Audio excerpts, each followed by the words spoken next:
আমার এক বন্ধুর কাহিনী বলেছিলাম একবার 19 সালে। আমি শিক্ষার জন্য শুধু টাচ দিচ্ছি। এত গরিবের ছেলে, মা আর বাবা দুইজন। মা মানুষের বাড়িতে এই যে ঝিয়ের কাজ করে, থালা বাসন ধুয়ে দেয়, আর বাবাটা কাজ করে রাস্তাঘাটে এই শ্রমিকের। পরীক্ষার ফিস দেবে মাস্টার্সে, টাকা নেই। বাবাকে বলছে 4,500 টাকা এখন লাগবে, যদি আজকের ভেতরে দিতে না পারো আমার 1 বছর শেষ। বিভিন্ন জায়গায় ভিক্ষার মতো করে করে যে একটু টাকা দেন, আমার ছেলেটার জীবনটা বাঁচান। ঝিয়ের কাজ করে যে কয়টা টাকা হয়, কয় টাকায় দেয়, ওই 1,500 2,000 টাকা পাওয়া যায় মাসে মাসে। সংসার খরচ আছে। এর বাবার আর কয় টাকায় উপায় হয়, সব মিলে মানুষের কাছে ভিক্ষা করে ধার করে করে বলে নিন 4,500 টাকা নেই। পরীক্ষা দিয়েছে, এটার মেধা ভালো ছিল, মাস্টার্সের রেজাল্ট ভালো হয়েছে। পরবর্তীতে একটা চাকরিও পেয়েছে উন্নত, বিয়ে করেছে প্রেম করে। ধনী মানুষের মেয়ে, পরিচয়টা গোপন করে বিয়ে করেছিল, কারণ ওই পরিচয় দিলে তো ওই মেয়ে ওর সাথে বিয়ে করবে না। শেষ পর্যন্ত মিথ্যার আশ্রয় নিয়ে বলেছে আমার মা বাবা আমেরিকায় থাকে।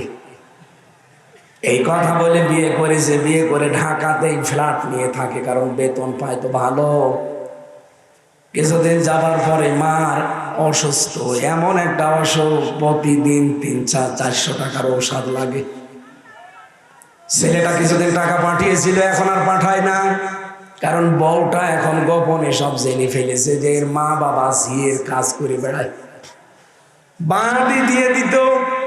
শেষ পর্যন্ত যাক, প্রেমের বিয়ে তো আছে টিকে, কিন্তু বলেছে শর্ত, তোর মা বাবার কাছে যেতে পারবি না, তাদের পরিচয়ও কোনো জায়গায় দেওয়া যাবে না, কারণ আমরা যে স্ট্যাটাসে আছি এখানে ওই মা বাবার পরিচয় দিলে চলাফেরা করা যাবে না।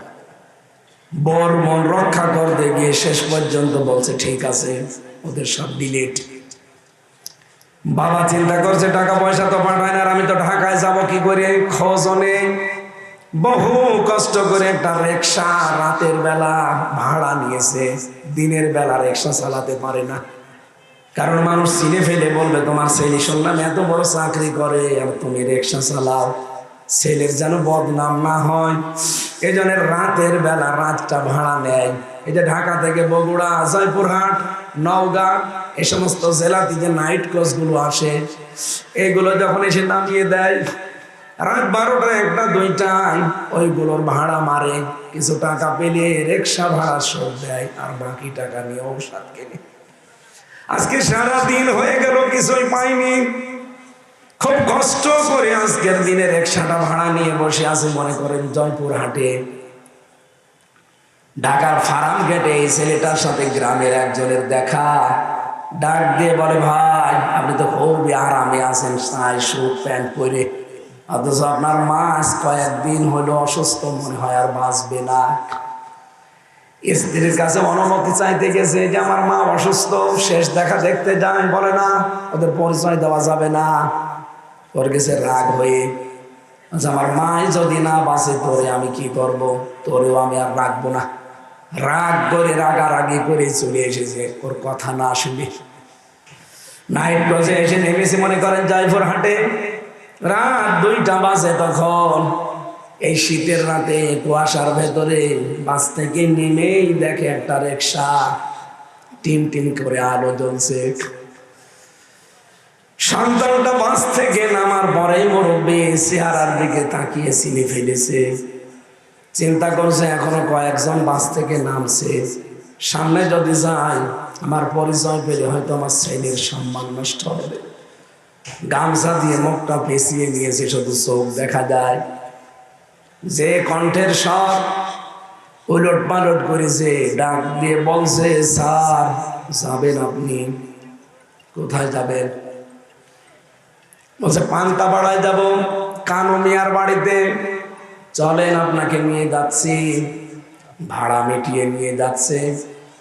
যেহেতু সারাদিনের প্রায় না খাওয়া শরীর, ওদিকে মাটা অসুস্থ হয়ে পড়ে আছে। এই কঠিন পরিস্থিতিতে যেতে যখন পারে না, পেছনে ধাক্কা দিয়ে বলে কেমন চালান, জোরে চালান। মুরব্বী মানুষ এমনিতে প্যাটেল তো মারতে পারে না, রিকশার প্যাটেল যেভাবেই হোক আস্তে আস্তে যাচ্ছে, আবার ধাক্কা দিয়েছে। এই বয়সে রিকশা নিয়ে আসতে পারেন, চালাতে পারেন না। আপনার কি ছেলে নেই? দ্বিতীয় ধাক্কা দেওয়ার পরেও কিছু বলে নাই, 3 নাম্বার ধাক্কা চাই দিয়েছে। মুরব্বী গেছে হুবড়ি খেয়ে পড়ে, রোডের ওপরে পড়ে গেছে, দাঁত ভেঙে, পার নখ গেছে কেটে, রক্ত বের হচ্ছে। রক্ত বের হয় জন্য জলাজলি করে। রিকশা থেকে যেহেতু পড়ে গেছে, এবার কষ্ট করে দাঁড়িয়েছে, ডাক দিয়ে বলছে স্যার আপনার মোবাইলের লাইটটা একটু বের করে। কেন? দরকার আছে। মোবাইলের লাইট যখন বের করে বলছে আমার মুখের দিকে একটু তাকান। মুখ থেকে গামছাটা খুলে ফেলে সামনে নিয়ে বলছে দেখেন তো আপনি আমারে চিনতে পারেন কিনা। আপনাকে স্যার বানাতে গিয়ে আমার জীবনটা নষ্ট হয়ে গেছে। আমি মানুষের বাড়িতে ভিক্ষা করে করে তোমার পরীক্ষার ফিস দিয়েছিলাম। তোমার মা বাড়িতে ঝিয়ের কাজ করে থালা বাসন ধুয়ে ধুয়ে টাকাগুলো তোমার হাতে দিয়েছিল। তুমি আজকে শার্টটাই পরে আসো। তোমার স্যার বানাতে গিয়ে আমাদের 2 জনের জীবনই শেষ হয়ে গেছে। তুমি প্রথমবার ধাক্কা দিয়েছিলে যে এই বয়সে রিকশা চালান, আপনার ছেলে নেই, ছেলে তো আছে পেছনে বসা, করব কি? তৃতীয়বার যখন ধাক্কা দিলে দেখেন আমার পড়ে গিয়ে দাঁত ভেঙে গেছে, আমার পায়ের আঙ্গুল কেটে রক্ত বের হচ্ছে। ও স্যার আমার কথা বাদ দিলাম, আপনার মার অবস্থা কিন্তু একেবারে খারাপ। 7 দিন বিছানায় পড়ে আছে, নড়াচড়া নেই। আমি ঔষধগুলো বহু কষ্ট করে কিনে কিনে তারে দেই। দিনের বেলা রিকশা চালাতে পারি না তোমার সম্মানের ভয়ে। রাতের বেলা আমি রিকশাটা ভাড়া করেছি, নিয়ে বের হই, যে কয় টাকা পাই ওইটা দিয়ে ঔষধ কিনতে চলে যাই। এই জন্য সারাদিন আমি প্রায় না খেয়ে আসছি। ছেলেটা রিকশা থেকে লাফ দিয়ে নেমে বাবার পা জড়িয়ে বলছে আব্বা আমার মাফ করে দে। আপনি ওঠেন রিকশা, আমি কষ্ট করে ঠেলে হলেও বাড়ি নিয়ে যাব। কোথায় পেয়েছেন আপনি রিকশাটা? সে এলাকায় তো আমার মতো গরিব মানুষ নেই, তুমি নিজেও জানো। রিকশা পাবো কোথায়? আমি ভাড়া নিয়েছিলাম রাতের জন্যে। দিনের বেলাও ভাড়া মারতে পারি, কিন্তু তোমার সম্মানের জন্য আমি মারি না, মানুষ খারাপ বলবে। বাড়িতে তাড়াতাড়ি চলো, মনে হয় মাকে শেষ দেখা যাবে না। বাড়িতে পৌঁছানোর আগে 10 মিনিট আগে ওর মা মারা গেছে। দৃশ্য দেখে 2 মিনিটের ভেতর ওর বাবাও হার্ট অ্যাটাক করে মরে গেছে। মার বাবার লাশ জড়িয়ে ধরে হাও মাও করে কাঁদে, বলে বাবা দুনিয়া থেকে চলে গেলে আমারে মাফও করে গেলে না, পৃথিবীতে এখন আমাকে ডাকার মতো আর কেউ থাকলো না। ওদিকে ওর বউ যেহেতু রাগারাগি করে এসেছে, এই জন্য ডিভোর্স নামা পাঠিয়ে দিয়েছে। ওর অফিসে কমপ্লেন দিয়ে ওর চাকরিটা চলে গেছে।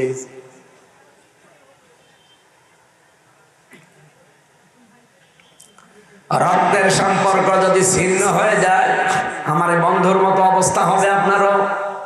পৃথিবীর সব কিছু আপনার থেকে দূরে চলে যাবে। বিভিন্ন ভয় আল্লাহ আপনার ভেতরে ঢুকিয়ে দেবে। আমাদের রক্তের সম্পর্ক ঠিক রাখা লাগবে ভাই, তাছাড়া আল্লাহ আপনাকে ঘৃণিত করে দেবে। বিভিন্ন ভয় আপনার ভেতরে আল্লাহ ঢুকিয়ে দেবে। স্ত্রী গ্যারান্টি দিচ্ছে স্বামী আপনি ভয় পাবেন না, কারণ যারা মানুষের সাথে সম্পর্ক ঠিক রাখে তাদের ভেতর থেকে আল্লাহ সব ভয় তুলে দেয়। জিন পরি ভূত যাই বলে কোনো কিছু তাদেরকে ভয় দেখাতে পারে না। আজ আপনি ভয় পান এই কারণে, কারণ আপনার সাথে আপনার রক্তের সম্পর্কগুলো ঠিক নেই। কথা কি বুঝতেছেন? তাহলে নামাজ পড়া, রোজা রাখা, হজ করা, যাকাত দেওয়ার পাশাপাশি রক্তের সম্পর্ক যাদের সাথে আছে এটা অটুট রাখার দরকার আছে না? এটাও কিন্তু নামাজের মতো ফরজ। নবীজি বলেন কোন স্ত্রী যদি চায় আমার স্বামী আরো বেশি দিন বেশি থাক, আমার স্বামীর মান সম্মান ইজ্জত আবরু টাকা পয়সা অর্থ সম্পদ ধন দৌলত আরো বেড়ে যাক। সেই মহিলা যেন তার স্বামীকে বলে, স্বামী তুমি যা করো করো, কিন্তু নিজের আত্মীয়র সম্পর্কগুলো ঠিক রাখো। কিন্তু এরকম মহিলা এখন দেশে নেই। আরো কি করে নিজের বোনের সাথে ভাইয়ের সাথে সম্পর্ক নষ্ট হয়, এইটা স্বামীকে শেখায়। এক কথা বলছে না, নিজের আপন মা বাবার সাথে আমার সম্পর্ক রক্তের, সেইটা কি করে ছিন্ন করা যায়, দূর করা যায়, এই জন্য সবচাইতে বেশি ভূমিকা পালন করে আমার বউ। এরকম বউ দেশে নেই। সম্মানিত মা বোনেরা, শুধু নামাজ পড়া, শুধু রোজা রাখা, শুধু কালো বোরকা পরা ইবাদত না, রক্তের সম্পর্কগুলো ঠিক রাখা এটা ইবাদত। মাওলানা রশিদি সাহেব যে আয়াত পড়েছিলেন, আল্লাহর ইবাদতের পরে যাদের সাথে সম্পর্ক আপনার, সেটা কিন্তু মা বাবার। সময় পাইনি, এই জন্য ব্যাখ্যা করতে পারেননি। আল্লাহ এত বেশি ব্যাখ্যা দিয়েছেন মার বাবার নামে কোরআনে, আমি 3, 5, 7, 12, 17, 22টা পর্যন্ত ব্যাখ্যা পেয়েছি কোরআনে। এত ব্যাখ্যা দুনিয়ায় কারো নামে পুরা কোরআনে আল্লাহ দেয়নি যত ব্যাখ্যা আল্লাহ মার বাবার জন্য সন্তানের সাথে দিয়েছেন। কিন্তু দুঃখজনক হলো সত্য, এই বাংলাদেশে বহু মানুষ আমরা মা বাবাকে আলাদা করে দেই, বড় ভাইয়ের ভেতরে দিয়ে দেই, অথবা বাড়ি থেকে তাড়িয়ে দেই, বৃদ্ধাশ্রমে রেখে আসে। বলেন, গত পরশুদিন যে দিবসটা গেল 14 ফেব্রুয়ারি, বাংলাদেশের বহু বৃদ্ধাশ্রমে কালকে সাজিয়েছিল রঙিন সাজে। আমি নিজে গিয়েছিলাম নীলফামারী এক জায়গায় বৃদ্ধাশ্রম দেখার জন্য। যে দেখে এই কোলে 25 জন মা, এই কোলে 25 জন বাবা বসে আছে, প্রত্যেকের চোখের ভেতরে পানি টলটল করছে। আমি 2 জনের সাথে কথা বললাম, একজন বলছে আমার ছেলে ডিসি, আর একজন বলছে আমার ছেলে আমেরিকায় থাকে। বলেই তিনি হাউমাউ করে কেঁদে ফেলেছেন। বললাম, মা কেন আপনি আজ 3 বছর এই বৃদ্ধাশ্রমে পড়ে আছেন? আমার বৌমার কারণে। আমার ছেলে একটা ডিসি, চিন্তা করতে পারেন, একটা পুরা জেলা চালায় শেষ। এ বগুড়া জেলা যত বড় এরিয়া, এই পুরা জেলার জন্য ডিসি কয়জন?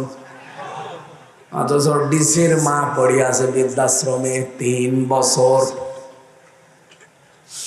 মাঝে আমার বৌমা শুধু ঘ্যানর ঘ্যানর করেছে, এই বুড়ি বাড়ি থাকলে তোমার বাড়িতে আমি আর থাকবো না। শেষ পর্যন্ত ছেলে আমার রেখে গেছে, মাসে মাসে খরচ পাঠিয়ে দেয়। কিন্তু আমার তো মনে হয় শেষ বয়সে এসে আমার নাতি নাত করে নিয়ে একটু আনন্দ ফুর্তিতে কাটাবো। অথচ আজকে এই বুড়ো বুড়ির সাথে আমি পড়ে আছি, এখানে নেই কোনো আত্মীয় স্বজন, নেই কোনো রিলেটেড, রক্তের সম্পর্কের কেউ নেই, আমি একা। প্রত্যেকের চোখের দিকে তাকিয়ে আমার মনে হচ্ছিল প্রত্যেকটি মার বাবা তার সন্তানের জন্য বরদোয়া করছে। বলেন তো, তাদেরও আমাদের মতো সন্তান নেই?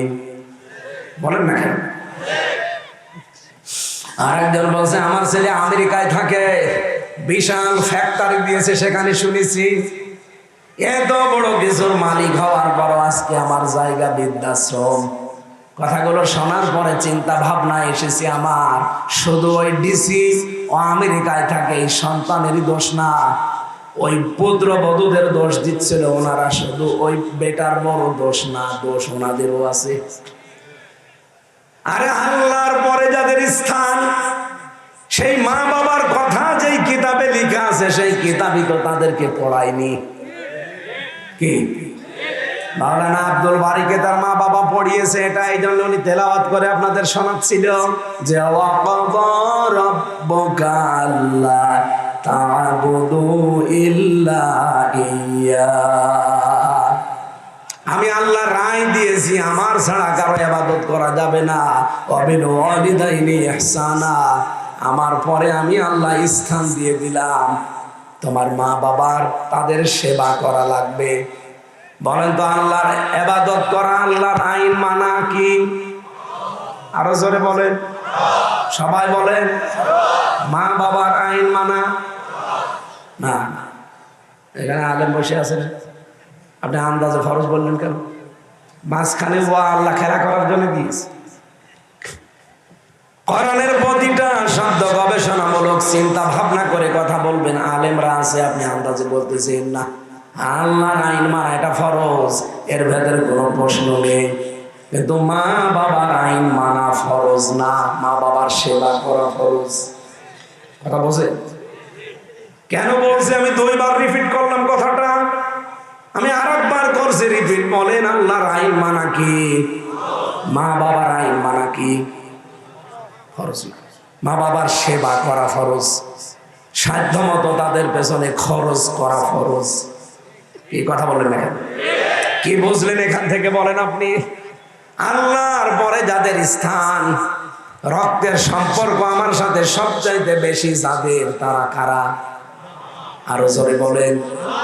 সেই মা বাবার আইন যদি মানা ফরজ না হয়, পৃথিবীতে কোন মহারথী আছে যে তার আইন মানা ফরজ হয়ে যায়? সুতরাং এই বাংলাদেশে আল্লাহর আইন ছাড়া অন্য কারো আইন চলবে না, এটাই ফাইনাল।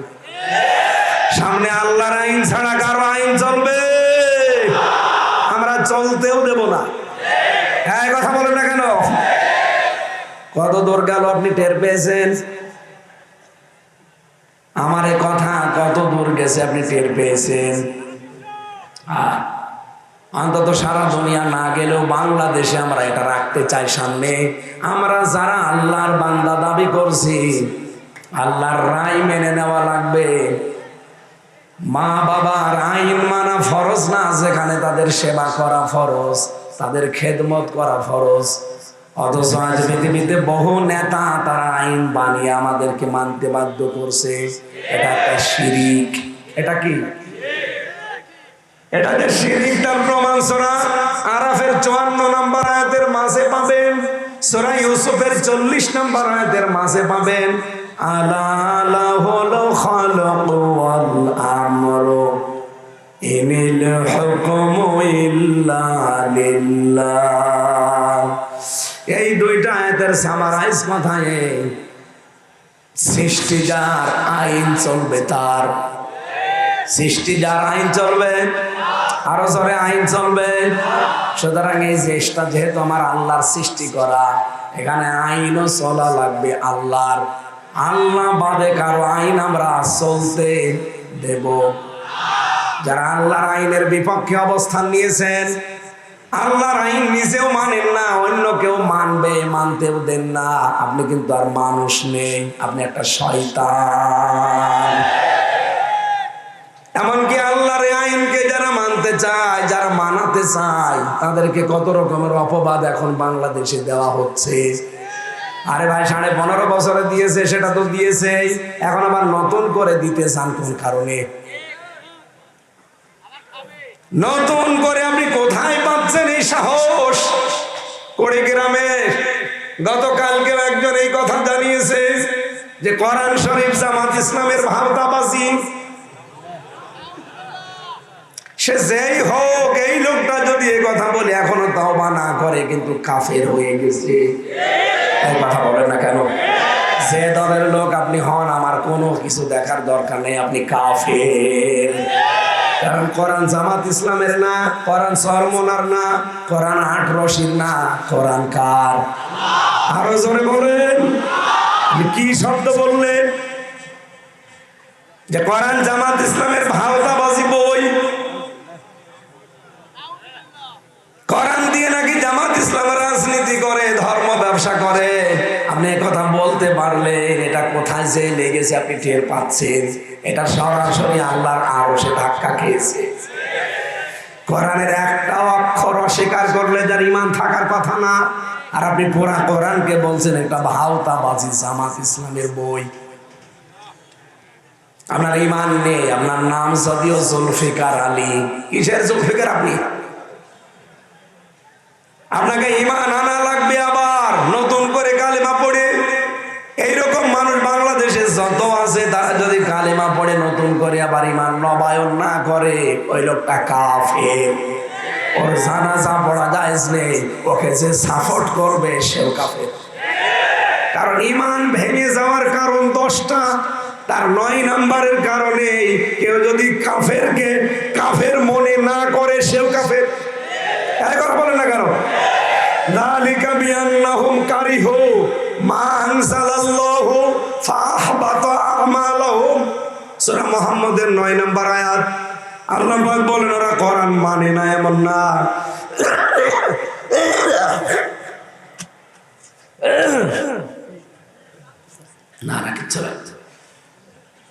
ওরা কোরআন মানে না এমন না।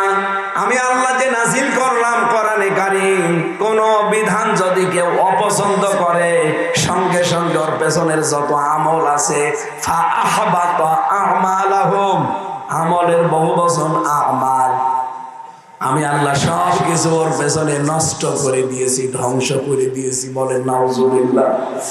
সুতরাং কুড়িগ্রামের এই নেতা কে কি করে আমি জানি না, নাকি সাবেক মেয়র ছিল। এই লোকটার ঈমান নেই এখন, অন্তত লোকটা কাফের। বলেন না কেন? কারণ ওর পেছনের কোনো আমল আখলাক আর আল্লাহ রাখে নাই, সব ধ্বংস করে দিয়েছে। একটা কাফের, ওকে যে সাপোর্ট করবে, দেখলাম ওর পাশে বসে বসে অনেকে দাঁত কেলাচ্ছে। ও কোরআনকে ভাওতাবাজি কিতাব বলে আর পাশে বসে বসে দাঁত কেলায়, ওইগুলো কাফের হয়ে গেছে। এ যদি তাওবা না করে এর জানাজা পড়া জায়েজ নেই, মরে গেলে এ বিনা হিসাবে বিনা বিচারে জাহান্নামে। এই কথা বলেন না কেন? কোরআনের কথা যারা বলে এই মানুষগুলোকে কত রকমের অপমান করার চেষ্টায় আছে কিছু মানুষ। এই চাঁপাইনবাবগঞ্জের হারুন আর ওর বউ দুইজন মিলে শুরু করেছে। এতদিন 15.5 বছর তো জালেমরা ছিল, এখন এরা আরম্ভ করেছে আলেমদেরকে বলছে এরা ধর্ম ব্যবসায়ী। এই মানুষগুলো কোরআন নিয়ে রাজনীতি করে। কেন কোরআন নিয়ে রাজনীতি করা যাবে না? আপনাকে কে বলেছে? আপনি কোরআন পড়তে পারেন? 918 জায়গায় আমি পেয়েছি আমার এই ছোট্ট মাথার ভেতরে কোরআনে রাজনীতি করা লাগবে। 918 জায়গায় আয়াত আছে। আমার ছোট মাথায় যদি এত কিছু থাকে, যাদের বড় বড় মাথা, এই দেখেন কত বড় মাথা, এই মাথার ভেতর আরো বেশি আছে। কি আর ওদের কি আছে মাথায়? মনে হয় শুধু গোবর আছে। এক কথা বলেন, বলেন না কোরআনের সাথে রাজনীতির সম্পর্ক নেই। আরে শয়তান, সূরা ফাতিহা আমার সামনে যদি শুদ্ধ করে কেউ পড়তে পারে, যারা এই কথা বলে তাদেরকে আমি মিষ্টি খাওয়াবো। ফাতিহার অর্থ বোঝা দরকার, ফাতিহা শুদ্ধ করে পড়তে পারে। তাহলে আজকের আয়াত থেকে প্রথম শিক্ষা কি নিলাম? আমি আব্দুল বারী রশিদি ভাইয়ের তেলাওয়াতকৃত আয়াতের প্রথম অংশ বলেছিলাম যে আল্লাহ ছাড়া কারো আইন মানা, কিন্তু মা বাবার আইন মানা ফরজ না, মা বাবার সেবা করা ফরজ। মা বাবার সেবা করা, তাদের পেছনে সাধ্য মতো খরচ করা। এজন্য সাবধান থাকবে। খুব দামি জিনিসেরা হাজারো সন্তান নষ্ট হয়ে যাচ্ছে শুধু বর কথা মতো চলতে গিয়ে। এই মা বাবাকে এমন জায়গায় রাখে। আমি যে পয়েন্টে কথা বলছিলাম আপনার মনে আছে কিনা জানি না, এদিকে তাকান। হযরতে খাদিজাতুল কুবরা রাদিয়াল্লাহু তাআলা আনহা তার স্বামীকে প্রথমে এই অভয় দিয়েছিলেন যে ভয় পাবেন না, আপনি রক্তের সম্পর্ক ঠিক রাখেন। সুতরাং যারা রক্তের সম্পর্ক অটুট করবে, ঠিক রাখবে, মজবুত করবে, তাদের কোনো ভয় নেই। আমরা আজকে থেকে এই ইবাদতটা পরিবারে একটু চালু করি। হ্যাঁ, অনেক বড় কারণে হয়তো আমরা পারি না, আমি নিজেও জানি, কিন্তু আমাদের চেষ্টা করা লাগবে। বউ চলে গেলে হয়তো বউ পাওয়া যাবে, মা বাবা যদি একবার চলে যায় তামাম দুনিয়া খুঁজলেও এরকম জিনিস আর পাবেন না। পৃথিবীর যারা ভালোবাসে আমাদেরকে, সবাই কম বেশি ভালোবাসে স্বার্থের কারণে। নিঃস্বার্থভাবে ভালোবাসা পৃথিবীতে আমি কারো পাইনি। শুধু মা আর বাবার ভালোবাসার ভেতরে কোনো স্বার্থ নেই। কথা বলেন না কেন? যে মেয়েটার সাথে আপনার বিয়ে হয়েছে এত ভালোবাসে আপনাকে, আমিও জানি আপনার বউ আপনাকে ভালোবাসে। আপনি মরে যান, হয়তো খুব বেশি হলেও 3 দিন কাঁদবে, 7 দিন না খেয়ে থাকবে। এরপরে আস্তে আস্তে 40 দিনে আপনাকে ভুলে যাবে। 4 মাস 10 দিন পরে তার মা বাবা তাকে নিয়ে দেখবেন অন্য জায়গায় বিয়ে দিয়ে দিবে। 2-3 দিন পরে সেই তার বাবা মার কাছে মোবাইলে বলবে, বাবা ভালোই করেছেন, আপনার আগের জামাই ছাড়া এইটা আরো 100 গুণ ভালো। এই হচ্ছে দুনিয়া। এদের পেছনে থাকতে গিয়ে এদের মন খুশি করার জন্য আল্লাহর পরে যাদের স্থান, এই মা বাবাকে নারাজ করা যাবে? কেউ করব এখন থেকে আমরা? আল্লাহ আমাদের হেফাজত করুন, বলেন আমিন। 2 নম্বরে স্ত্রী বলেছিলেন, তাহমিলুল কাল্লা, কখনো ভয় পাবেন না স্বামী আমার, আপনি মানুষের বোঝা বহন করেন, ঋণের বোঝা, কষ্টের বোঝা, দুঃখের বোঝা, মানুষের বোঝা আপনি হালকা করে দেন, আপনি ভয় পান কেন? বাংলাদেশে আমরা এই 15.5 বছরে কত রকমের বোঝা মানুষের উপরে চাপিয়ে দিয়েছি, আমার ভয় লাগবে না? লাগবে কার? দুঃখের বোঝা, কষ্টের বোঝা, ঋণের বোঝা, কত রকমের বোঝা আমরা মানুষের উপরে আরো চাপিয়ে দিয়েছি, তাদের বোঝা দূর করা দূরের কথা। এরকম 5টা কথা একটা একটা করে শুনিয়েছিলেন। আমি এই পয়েন্টটা এনেছিলাম এই কারণে, আজ পৃথিবীতে আমরা রক্তের যে সম্পর্ক এটা অনেকে জানি না, যেটা কি মনে করি এ আর কি জিনিস, অথচ এটা যে ঠিক রাখা ফরজ। আজকে থেকে আমরা এখনই ঠিক রাখবো। আল্লাহ পাক আমাদের যত রকমের অভাব আছে, যত রকমের ভয় আছে, তার পক্ষ থেকে যেন দূর করে দেন, বলেন আমিন। প্রধান অতিথি বসে। আসসালামু আলাইকুম।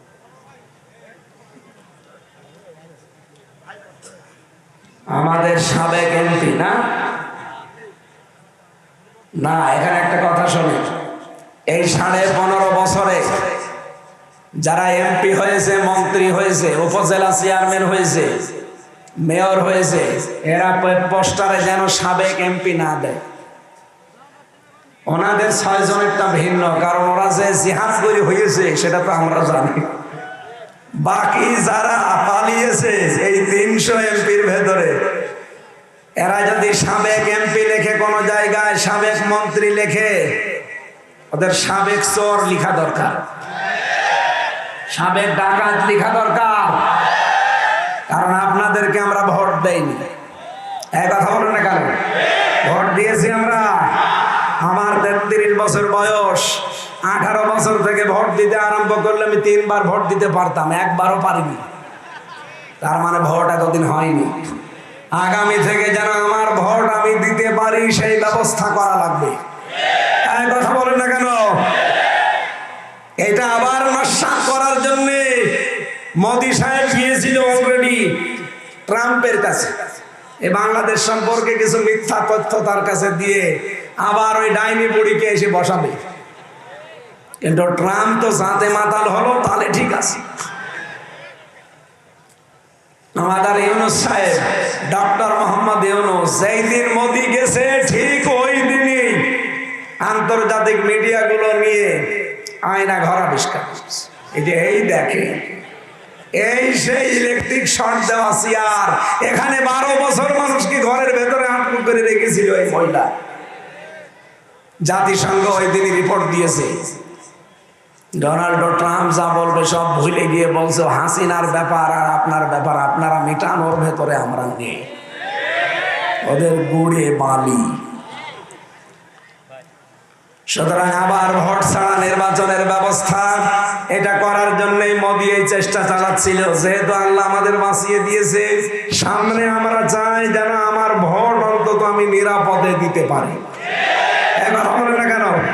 এটা একটা আমানত, এটা রায় মানে একটা আমানত। ইন্নাল্লাহা ইয়ামুরুকুম আন তুআদ্দুল আমানাতি ইলা আহলিহা, অবশ্যই আল্লাহ তোমাদের নির্দেশ দিচ্ছে তোমাদের যাবতীয় আমানত, এখানে আমানত যেহেতু বহু বছর তাফসিরে মারিফুল কোরআনে আল্লামা আহমেদ শফি, আল্লামা শফি রহমতুল্লাহ আলাইহি লিখেছেন, এখানে আমানত মানে ভোট, ভয়কার ট লেখা আছে, আপনি নিয়ে আছেন বাংলা। ভোট, রায়, সিদ্ধান্ত, এগুলো সব বাংলায় লেখা আছে। সুতরাং আমার রায়, আমার সিদ্ধান্ত, আমার ভোট আমি এমন জায়গায় দেব যার জন্য মানবতার কাজ হবে, দেশের কাজ হবে, ইসলামের কাজ হবে। এই কথা বলেন না কেন? কিয়ামতের দিন বহু মানুষ উঠবে, তার আমল নামায় জেনার গোনা লেখা থাকবে, লোকটা বলবে রব্বুল আলামিন তোমার ফেরেশতারা মনে হয় উল্টো পাল্টা করে লিখেছে, আমি তো যেমনে জেনা করিনি।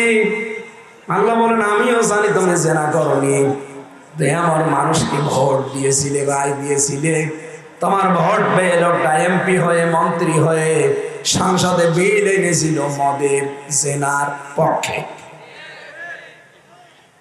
এই বাংলাদেশে 300 জন এমপি হবে, 151 জন যদি একবার কোনো বিষয়ে হ্যাঁ বলে দেয় ওইটাই তার পরের দিন পাশ হয়ে যাবে।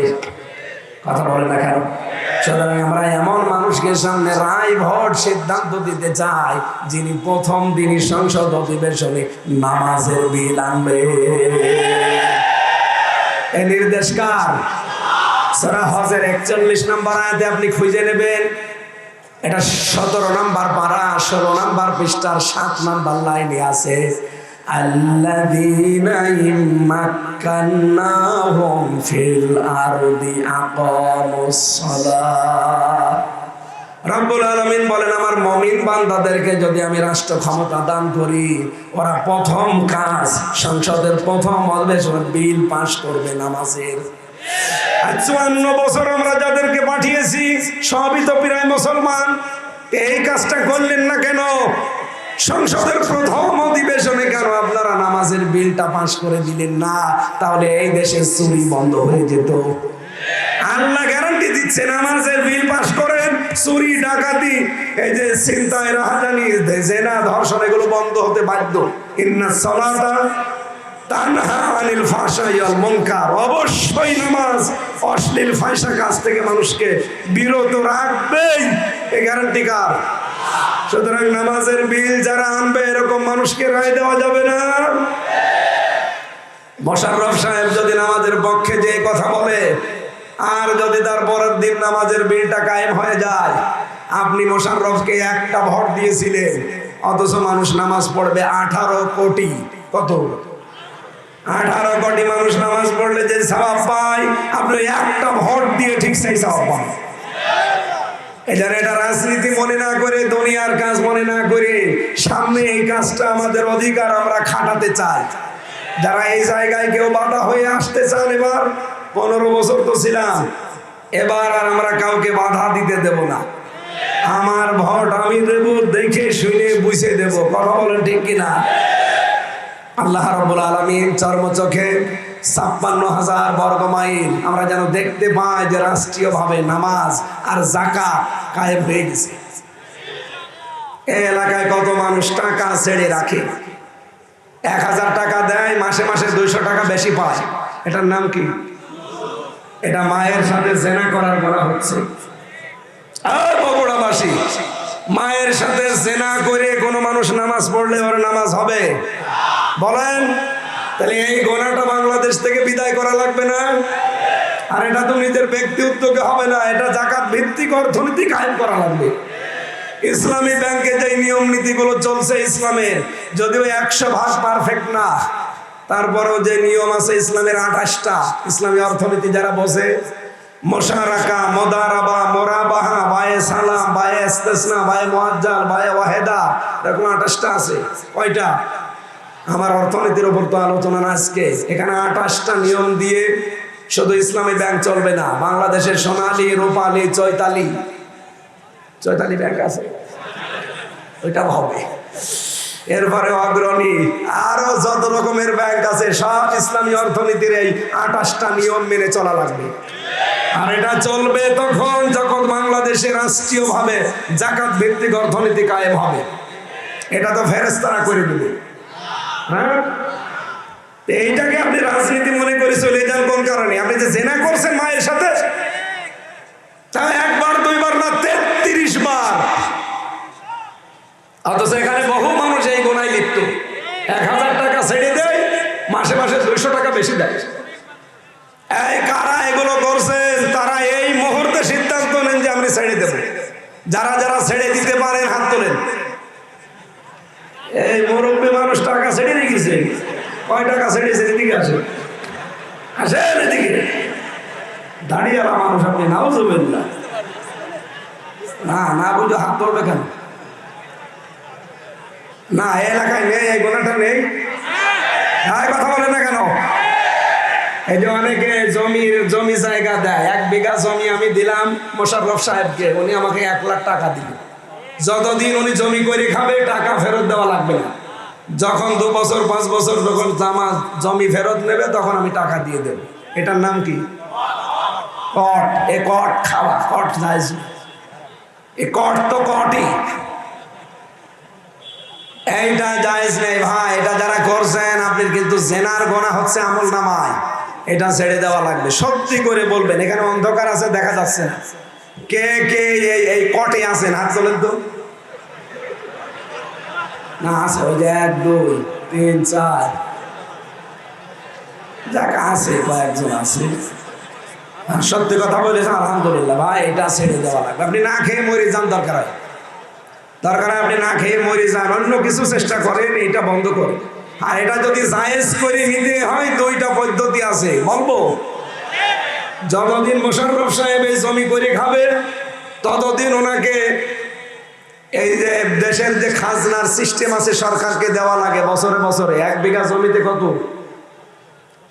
আমি জেলে যাওয়ার আগে 20 সালে জানতাম 67 টাকা। 1 বিঘা জমিতে খাজনা আসে কয় টাকা? 67। এখন হয়তো বাড়তে পারে, খুব বেশি বাড়বে না, হয়তো 70 টাকা হতে পারে। এই টাকাটা যেই কয় বছর উনি জমি করে খাবে ওই টাকা ওনারে দেওয়া লাগবে। 2 নম্বরে যখন উনি আমার কাছ থেকে টাকা ফেরত নেবে 1 লাখ, তখন 8 থেকে 10,000 টাকা কম দেওয়া লাগবে। আমি জানি আপনারা এটা মানবেন না, কারণ এটা লস।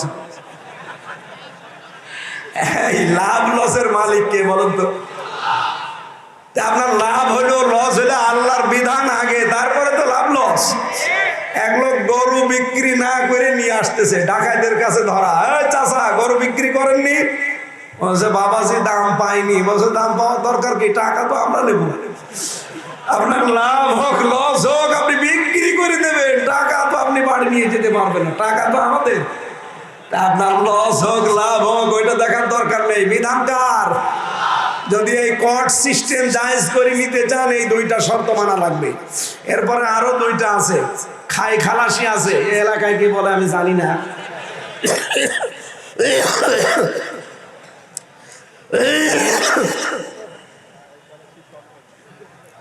না, আমার ইসলামী অর্থনীতির উপর আজকের আলোচনা না, আজকের আলোচনা রমজানের উপরে। আমি তেলাওয়াত করেছিলাম সূরা বাকারার 183 নম্বর আয়াত, রমজান কি দিতে আসে, কিন্তু সে বিষয়ে তো যেতেই পারলাম না। খাদিজাতুল কুবরার এক হাদিসে আমার 1 ঘন্টা চলে গেছে। এদিকে আর মাহফিল আছে রাতে, 28 তারিখে আছে বগুড়া, 28 তারিখে ডমনপুকুর কামিল মাদ্রাসা। আর আছে, আর কোনো জায়গায় আছে আপনার আশপাশে নেই? এত মাহফিল নিয়ে কি করেন আপনি? আপনি তো নিয়েছেন 20টা। এই এলাকায় মাহফিল দেবেন, মানুষ তো দেখছে ভালোই হয়, এলাকায় দেবেন, এলাকায় মাহফিলে দেবেন। হ্যাঁ, প্রজেক্টরও দিয়েছে। আমরা আবার সামনে আসবো, যেহেতু এখন 9টায় ওঠা লাগবে, আবার নাটোরে 1 ঘন্টায় যাওয়া লাগবে, খাওয়া লাগবে, নামাজ আছে মাঝখানে। আমি আজকে আর চালাতে পারছি না। আমি তাফসীর মনে করেছিলাম করবো আগে। আমাদের প্রধান অতিথি, আমাদের অভিভাবক উনি। আমি জেলখানার ভেতরে এক অভিভাবক পেয়েছিলাম, জনাব তারেক জিয়া, আপনাদের এই জেলার সন্তান তারেক জিয়ার পিএস, ওই যে অপু ভাই, বহু সাহায্য করেছে জেলখানার ভেতরে আমাকে। আল্লাহ তাকে উত্তম যাচা যেন দান করে। আমি জনাব তারেক জিয়ার মায়ের জন্য দোয়া করছি আপনাদের মেয়ে, আল্লাহ রাব্বুল আলামিন ম্যাডামকে যেন, আপনাদের এই জেলার পুত্রবধূ নাকি ফেনী জেলার মেয়ে, আল্লাহ যেন তাকে আবার সুস্থ করে আপনাদের মাঝে ফেরত দেন। বলেন আমিন। আমরা তাফসীর শেষ করতে না পারার কারণে মাফ চেয়ে নিচ্ছি আজকের মতো। আর কণ্ঠটাও বসে গেলে ওই জায়গায় যে কথা বলতে পারবো না, আমি মাফ চেয়ে শেষ করলাম। প্রধান অতিথি আমাদের সালাম দিই, এরপর একটু মোনাজাত করে দিয়ে বাড়ি চলে যান। ওই যে গাড়ি দেখতে পাচ্ছেন, মেয়েদের বই লেখা আছে, এই দাম্পত্য জীবনের সমস্যা এবং সমাধান, আর একটা জান্নাতের বই। এই 2টা পারলে নিয়ে যান, মেয়েদের কাছে রাখবে। ভাইকে ভাই আপনারা মেহরবানি করে যাবেন না, আপনারা ধৈর্য পরিচয় দেন। আমাদের প্রধান অতিথি আসবে।